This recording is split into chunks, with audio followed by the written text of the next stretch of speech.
Isaiah Thomas is back. What does it mean for the Cleveland Cavaliers? The most important moment of Isaiah Thomas' return to competitive basketball Tuesday night wasn't any of his 6 baskets. It wasn't any of the pick and rolls he ran. It wasn't even the technical he picked up for yapping at the referees when he didn't receive a foul call he thought he deserved. The most important moment of Tuesday night's game between the Cleveland Cavaliers and Portland Trail Blazers came when Thomas tried to split Portland's Damian Lillard and Al-Farouq Aminu and crashed to the floor, only to immediately hop back up again.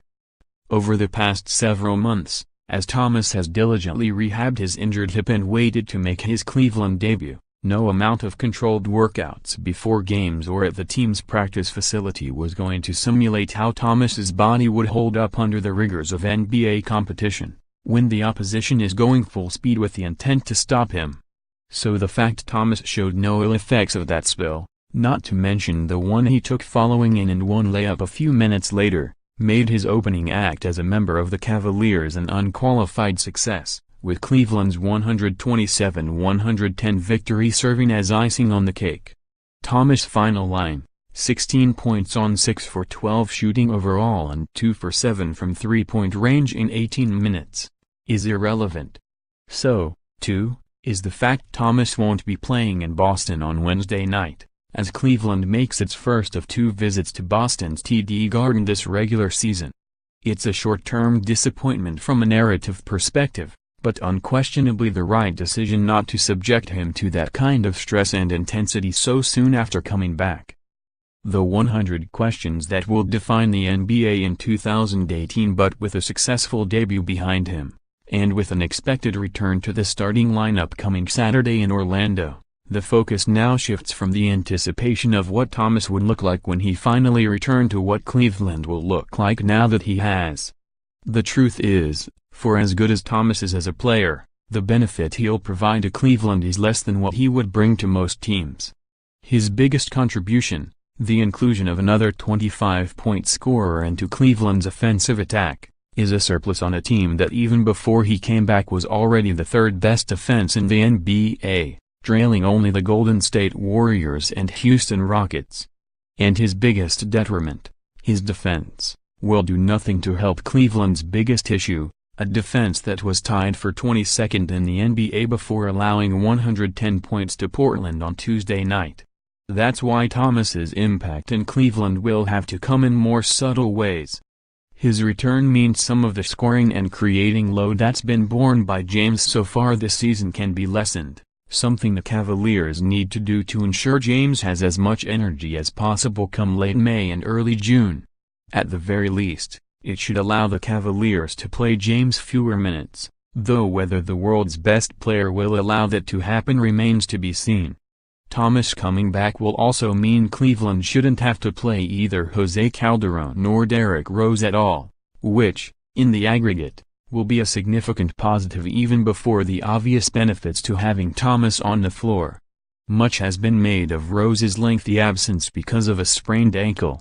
But the fact is his lack of shooting runs counter to everything Cleveland has created around James since he returned in 2014, and he certainly isn't bringing anything defensively to make up for that.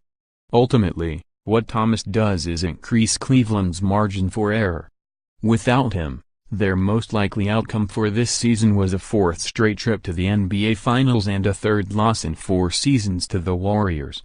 With him, their most likely outcome remains the same. Only now the gap between the Cavaliers and the rest of the East is bigger and the distance between Cleveland and Golden State shrinks only slightly. After all, Thomas isn't going to help Cleveland slow down Golden State, and there isn't a team in the league that can keep up with them offensively. And a healthy Thomas also potentially gives Cleveland options this summer, when the Cavaliers will have some big decisions to make. With free agency looming for Thomas, a free agency that he's been waiting for to be properly compensated for his jump from nice player to genuine NBA star, the next few months will be crucial for him to re-establish himself as a player worthy of a massive payday after all of the doubts about the state of his hip over the past few months.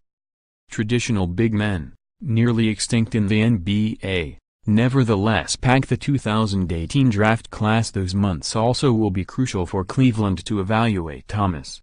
If James chooses to return to the Cavaliers in free agency this summer, Cleveland will likely have to pony up to keep Thomas no matter what, as it will be so far over the salary cap just by keeping James that they won't have any other ways to add a piece of Thomas's caliber. And if James does decide to leave, then Cleveland could potentially decide to hang on to Thomas if he plays at an all-star level again over the second half of this season, pairing him with Kevin Love and whomever the Cavaliers take with the first-round pick headed their way from the Brooklyn Nets in the 2018 NBA draft to create the foundation of whatever Cavaliers will look like the post-James. If Thomas can be the player he was before the hip injury, that is a foundation that should be good enough to keep Cleveland relevant, even if it isn't enough for the Cavaliers to remain in championship contention. Which is why Isaiah Thomas proving he still can take a hit was so important Tuesday. And in what is a pivotal 6 months for both Thomas and the Cavaliers, it was exactly the debut all-in